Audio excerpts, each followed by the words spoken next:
best predictor of lifetime success is conscientiousness. Well, so, and of the two aspects of conscientiousness, say orderliness and industriousness, the better predictor is industriousness. So the question is, well, what can you do about your industriousness? And the answer to that is, well, that's kind of rough too, because there's a strong genetic component. But you can work on micro habits with regards to your conscientiousness. And I think the best micro habits, this is partly to do with this future authoring program processes, I think the best thing you can do with regards to your conscientiousness is to set up some aims for yourself, goals that you actually value. And the future authoring program helps people do that.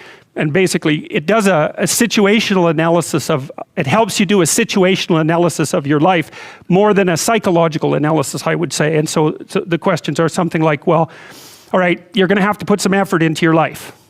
And you need to be motivated to do that. And so what are the potential sources of motivation? Well, you could think about them in the big five manner. You know, if you're extroverted, you want friends. If you're agreeable, you want an intimate relationship. If you're disagreeable, you want to win competitions. If you're open, you want to engage in creative activity. If you're high neuroticism, you want security. Okay, so those are all sources of potential motivation that you could draw on, that you could tailor to your own, you know, your own personality.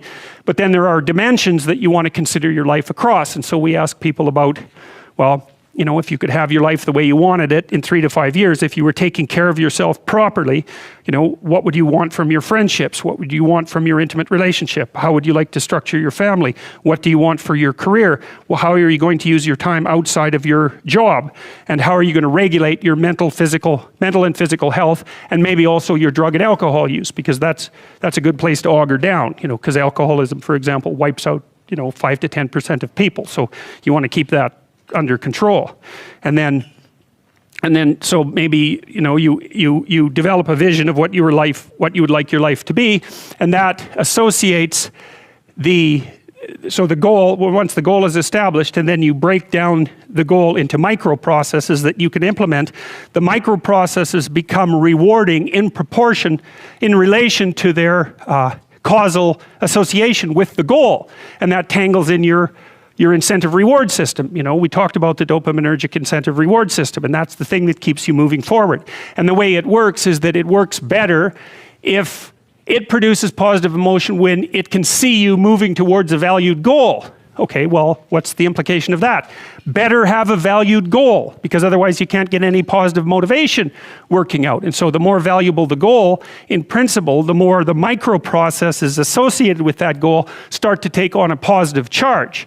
And so what that means is, well, you get up in the morning and you're excited about the day, you're ready to go. And so as far as I can tell, what you do is you specify your long-term ideal.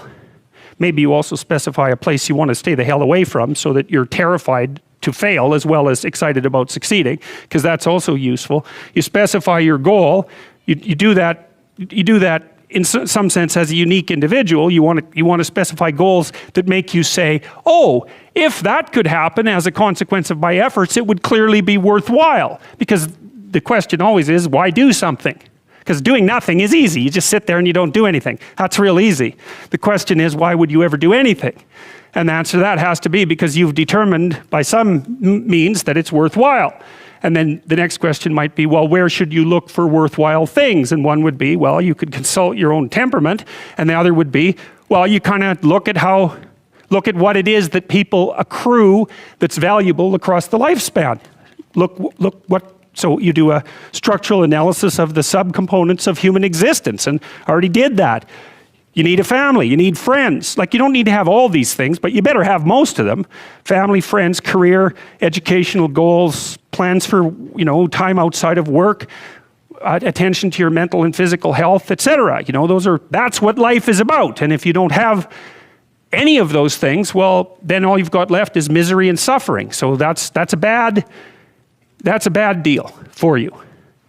So once you set up that goal structure, let's say, and that's really in many ways that's what you should be doing at university. That's exactly what you should be doing, is trying to figure out who it is that you're trying to be, right? And you aim at that, and then you use everything you learn as a means of building that person that you want to be. And And I really mean want to be. I don't mean should be, even those things are going to overlap.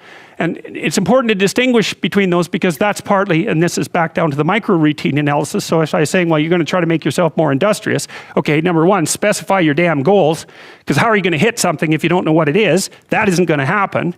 And often people won't specify their goals too because they don't like to specify conditions for failure. So if you keep yourself all vague and foggy, which is real easy because that's just a matter of not doing as well, then you don't know when you fail. And people might say, well, I really don't want to know when I fail because that's painful. So I'll keep myself blind about when I fail. That's fine, except you'll fail all the time then. You just won't know it until you've failed so badly that you're done. And that can easily happen by the time you're 40.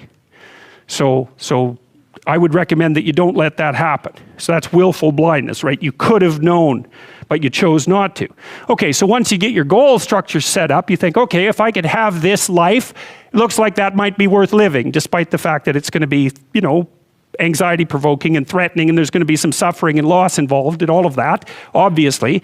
The goal is to have a vision for your life such that all things considered, that justifies your effort.